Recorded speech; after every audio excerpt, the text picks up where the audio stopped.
প্রাথমিক বিদ্যালয়ে ছুটি কমিয়ে আনা হচ্ছে বলে জানিয়েছেন প্রাথমিক ও গণশিক্ষা উপদেষ্টা। আর অক্টোবরের মধ্যে ১৫০ উপজেলায় মিড ডে মিল চালু হচ্ছে বলে জানান বিধান রঞ্জন রায় পোদ্দার।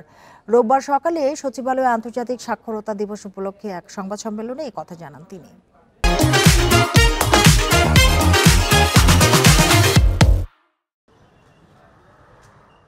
বাংলাদেশ অর্থনৈতিক সমীক্ষার সবশেষ রিপোর্ট অনুযায়ী দেশে বর্তমান সাক্ষরতার হার ৭৭.৯%।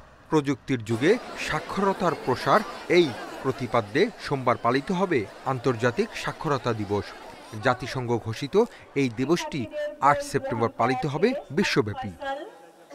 প্রাথমিক ও গণশিক্ষা উপদেষ্টা জানান, সমীক্ষা রিপোর্ট অনুযায়ী দেশের ২২.১% জনগোষ্ঠী এখনো নিরক্ষর, কিন্তু বাস্তবে এই হার আরও বেশি।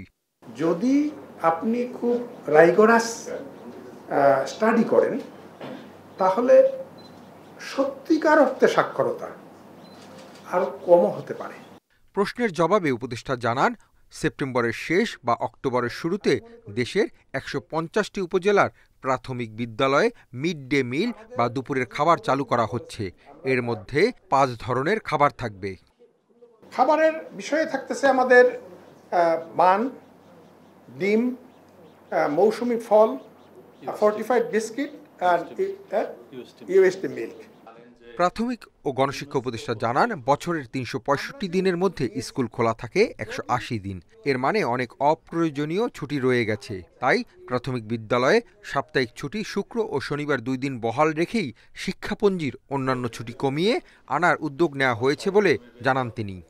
পড়াশোনা যে হবে, স্কুল কদিন খোলা থাকছে, এর মানে আমাদের অনেক অপ্রয়োজনীয় ছুটি রয়ে গেছে।